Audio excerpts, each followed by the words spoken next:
মায়ের হাতের মজাদার রান্নায় এখন আপনাদেরকে দেখাবো কচু দিয়ে চিংড়ি মাছ। এই জন্য প্রথমে আমরা কচুগুলোকে ভালো করে ধুয়ে চাক চাক করে কেটে একটা পাত্রে কড়াইয়ের মধ্যে বসিয়ে ঢাকনা দিয়ে ঢেকে জাল দেব। এখন অন্য একটা পাত্রে আমরা একটা কড়াই গরম করে নিচ্ছি। ফ্রাইপ্যানটা ভালো মতো গরম হলে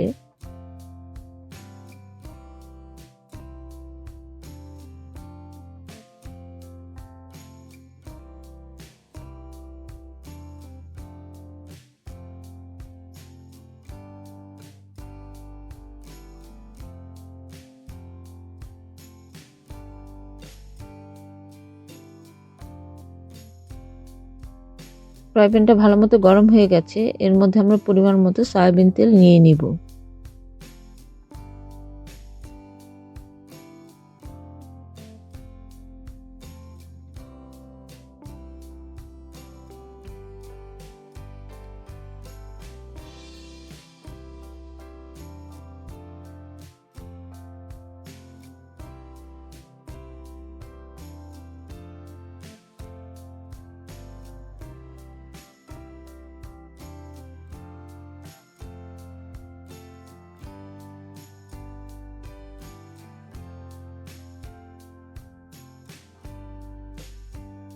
সয়াবিন তেলটা বেশ ভালো মতো গরম হয়ে গেছে। এখন আমরা এর মধ্যে কিছু শুকনো মরিচ ছোট টুকরো করে কাটা দিয়ে দিচ্ছি, 3-4টা পরিমাণে।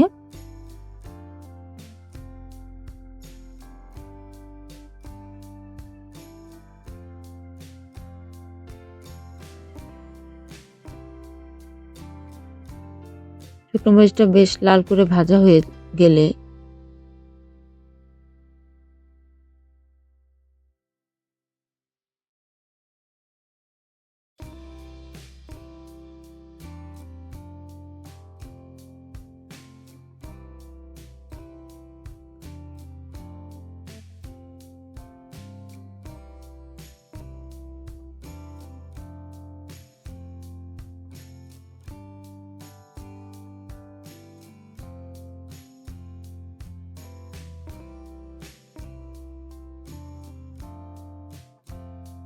শুকনো মরিচটা খুব অল্প জালে খুব ভালো করে ভেজে নিতে হবে।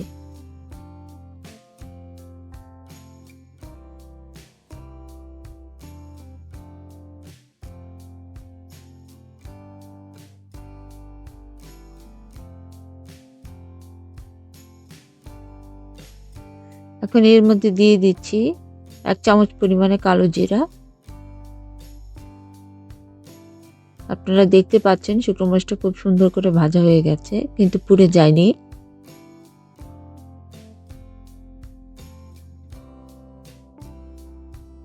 এর মধ্যে এখন দিয়ে দিলাম আগে থেকে কুচি করে কেটে রাখা পেঁয়াজ 2টা পরিমাণে মিহি করে কেটে নিয়েছিলাম।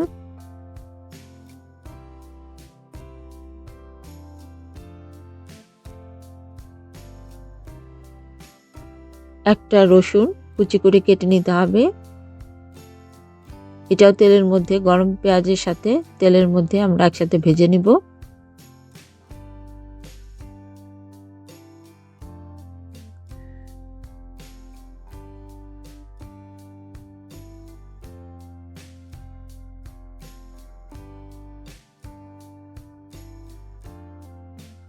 দশ 12টা রসুন আস্ত কোয়া এর মধ্যে আমরা ভেজে নিচ্ছি।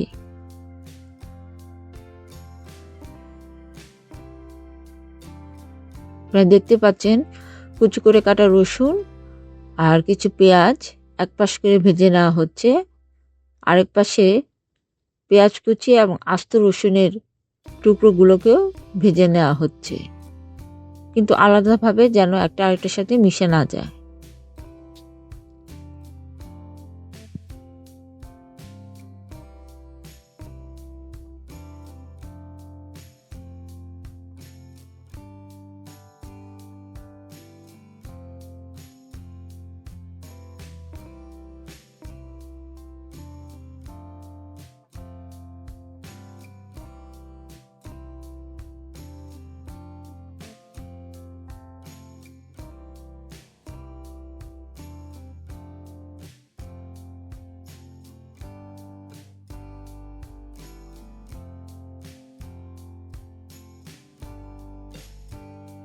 পেঁয়াজ রসুনগুলো খুব ভালো করে ভেজে নিচ্ছি, সাথে দিয়ে দিচ্ছি 1 চামচ পরিমাণে রসুন বাটা,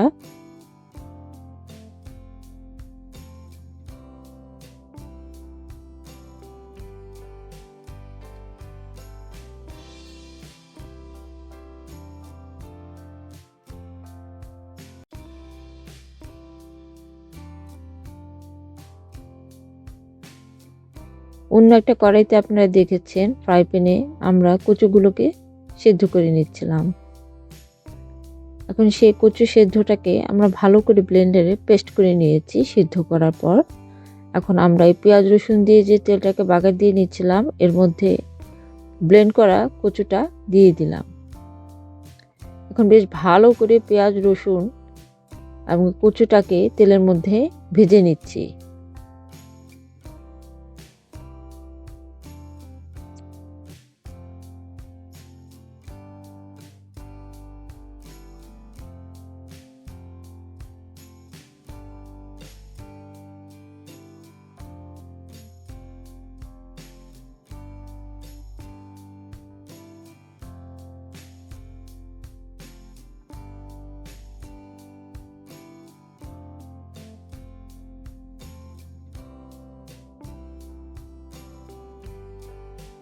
বেশ খানিকক্ষণ অনেক ভালোভাবে ভাজা হয়ে গেলে কচুগুলোকে আমরা এর মধ্যে 2টো পরিমাণে তেজপাতা দিয়ে দিচ্ছি, সাথে দিয়ে দিলাম পরিমাণ মতো লবণ।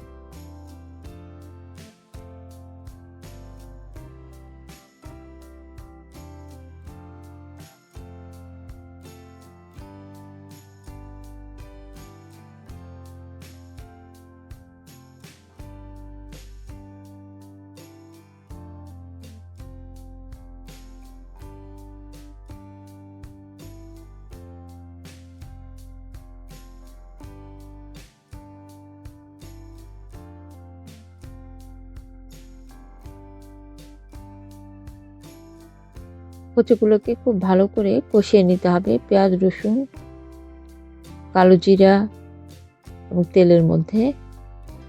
খুব ভালো করে কষানো হলে খেতে খুব ভালো লাগবে।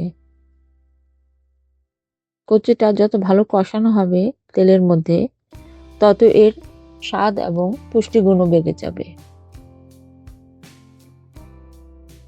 কচু তরকারি আমরা সবাই কম বেশি খেতে পছন্দ করি। কচু শাক,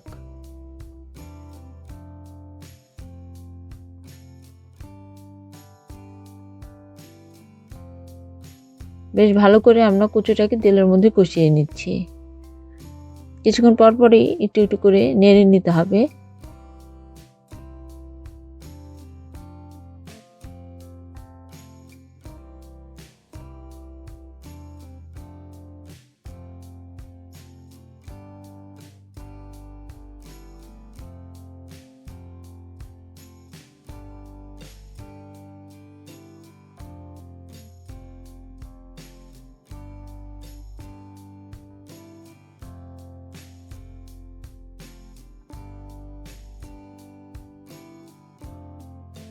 এখন ঢাকনা দিয়ে কচুটাকে ঢেকে দিতে হবে।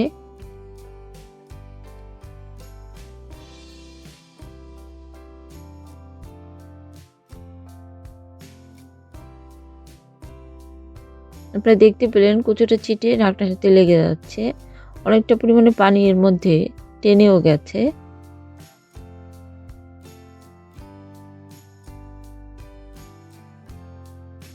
এখন এর মধ্যে দিয়ে দিলাম 1 চামচ পরিমাণে হলুদের গুঁড়ো। হলুদের গুঁড়ো দিয়ে আমরা একটু বেশ কিছুক্ষণ এটাকে নেড়ে চেড়ে নিব।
পরিমাণ মতো কাঁচামরিচ দিয়ে দিচ্ছি এর মধ্যেই।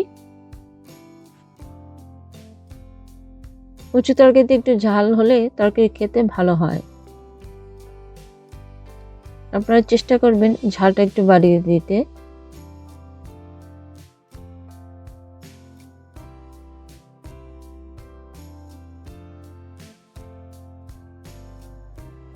এবার খুব ভালোভাবে আমরা চামচ দিয়ে কাঁচামরিচ সহ কচু বাটাটা নেড়ে নিচ্ছি।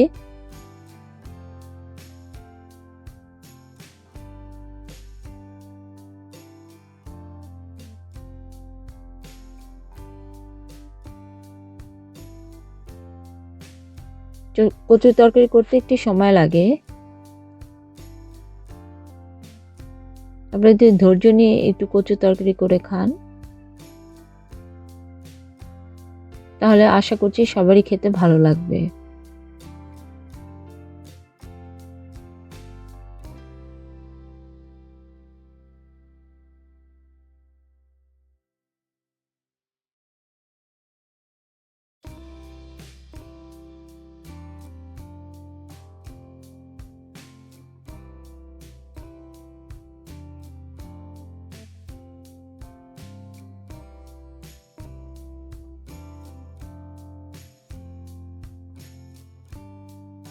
অনবরত কচু তরকারিটা, চচ্চড়িটা কিংবা ভর্তাটা বলতে পারেন নেড়ে নেওয়া হচ্ছে,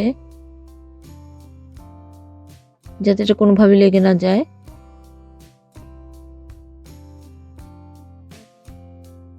এবার অন্য একটা পাত্রে আমরা আগে থেকে ভালো করে পরিষ্কার করে নেওয়া চিংড়ি মাছ অল্প পরিমাণ লবণ এবং হলুদ দিয়ে সেদ্ধ করে রেখেছিলাম, সেটা এখন এই কচু বাটার সাথে আমরা মিশিয়ে নিলাম।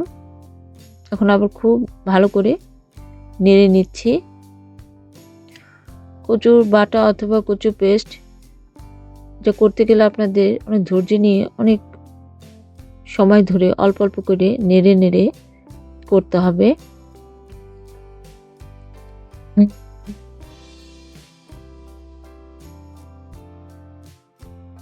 তৈরি হয়ে গেল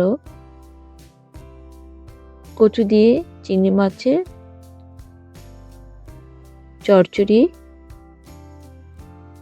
খেতে খুবই ভালো লাগে, অসাধারণ স্বাদের হয়। আপনার বাড়িতে সবাই চেষ্টা করবেন এবং পরিবারের সবাইকে নিয়ে কচু দিয়ে চিংড়ির তরকারিটা করে খাবেন, অবশ্যই আপনাদের ভালো লাগবে।